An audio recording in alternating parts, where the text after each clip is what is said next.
Era l'últim diumenge de gener de 1939, quan el so de les sirenes anunciava l'atac imminent d'un bombardeig i els vilatans s'amagaven al refugi antiaeri de l'estació de la Garriga.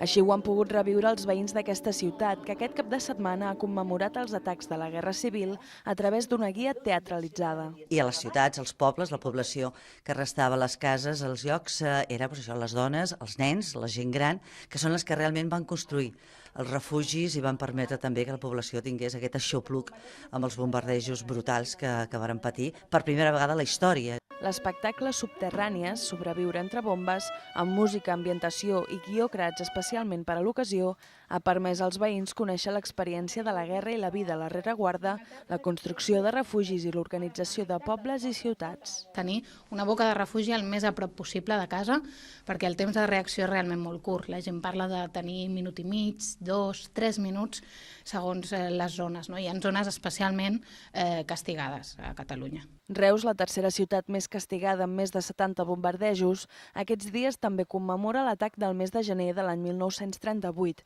que va deixar més de 40 morts. Mes de gener de l'any 1937, o sigui, quan portàvem 5 o 6 mesos de guerra.